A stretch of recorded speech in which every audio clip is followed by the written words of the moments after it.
ایک بہت ہی چھوٹی سی بات آج آپ سب سے شیئر کرنے لگا ہوں۔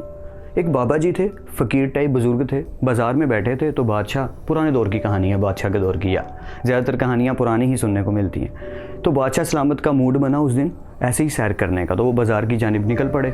تو وہ بابا جی کہیں پہ بیٹھے تھے اور بولی جا رہے اونچی اونچی، اے بندو سن لو، اللہ کی سن لو، صلح کر لو، ایکسیٹرا ایکسیٹرا، کچھ اس طرح کی باتیں نا آسمان کی جانب دیکھ کے بولنے میں لگے اور بولی جا رہے۔ بادشاہ سلامت نے کہا چلو بابا جی سے میں پوچھ ہی لیتا ہوں کہ آپ کیا کہنا چاہ رہے ہیں، کچھ سمجھ نہیں آ رہی۔ تو بابا جی کے پاس گئے بادشاہ سلامت، اور بادشاہ سلامت نے جا کے پوچھا کہ بابا جی آپ کیا کہہ رہے ہیں، کیا صدا لگا رہے ہیں؟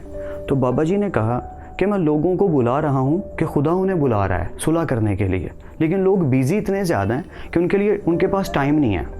لوگوں کے پاس خدا کے لیے ٹائم نہیں ہے، اور خدا روز بلاتا ہے کہ میرے پاس آؤ، مجھ سے باتیں کرو، مجھ سے صلح کرو، لیکن لوگ سن ہی نہیں رہے۔ وقت گزر گیا اور پھر ایک ٹائم آیا کہ ایک دن بادشاہ سلامت ایسے ہی جا رہے تو دیکھا کہ وہی بابا جی قبرستان میں کہیں بیٹھے تھے اور اونچی اونچی صدا لگا رہے ہیں، اور پھر سے آسمان کی طرف دیکھے صدا لگا رہے ہیں، پر عجیب سی صدا۔ تو بادشاہ سلامت نے کہا جا کے پوچھتا ہوں۔ تو بادشاہ سلامت گئے اور جا کے پوچھا کہ آج پھر آپ مستی میں آئے ہیں، کیا بات ہے؟ تو بابا جی نے کہا مستی میں نہیں آیا، بات وہیں کی وہیں ہے، آج بھی میں صدا لگا رہا ہوں، آج بھی صلح کروانے کی کوشش کر رہا ہوں، لیکن آج کہانی الٹ ہے۔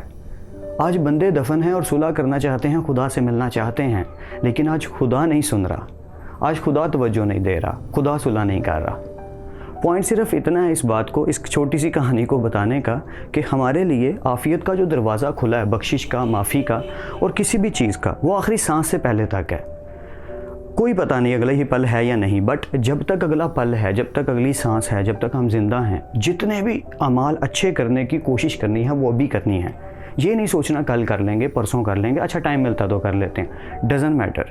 ٹی وی لگا ہوا ہے اور اذان ہو رہی ہے۔ حضرت عائشہ صدیقہ رضی اللہ تعالیٰ عنہ کی حدیث مبارکہ ہم سب کو پتہ ہے کہ انہوں نے فرمایا، اللہ کمی بیشی معاف کرے، مفہوم کچھ اس انداز میں ہے کہ نبی کریم صلی اللہ علیہ وسلم بات کر رہے ہوتے اور اذان ہوتی، بات کو بیچ میں وہیں چھوڑ کر اٹھ کے چلے جاتے، مطلب بات کر رہے ہیں اور بات ادھر ہی چھوڑ دی، جیسے ہی اذان کی آواز آئی اور تشریف لے گئے۔ وہ پیشن چاہیے، کیونکہ ہمیں یہی سکھایا جا رہا ہے۔ اسوہ حسنہ بچپن سے 1-2 کلاس سے پڑھتے آ رہے ہیں کہ اسوہ حسنہ پر عمل کرنا ہے، تو سیکھتے ہیں نا چھوٹی چھوٹی چیزوں سے۔ تو آسان لفظوں میں صرف اتنا کہ آخری سانس تک ہمارے پاس ٹائم ہے، تو تب تک لوگوں کو بھی خوش کر لیجئے، کیونکہ خدا کو خوش کرنے کا آسان طریقہ یہی ہے کہ آپ سے سب لوگ خوش ہوں۔ سب لوگ تو خیر نہیں خوش ہو سکتے، لیکن کم سے کم ہم تو پوری کوشش کریں تاکہ قیامت کے دن ہم سرخرو ہو سکیں، ہم یہ کہہ سکیں میں نے اپنی پوری کوشش کی۔ تو خدا آپ سب کو خوش رکھے۔ آج کے لیے اتنا ہی بس کہنا تھا۔ اللہ حافظ۔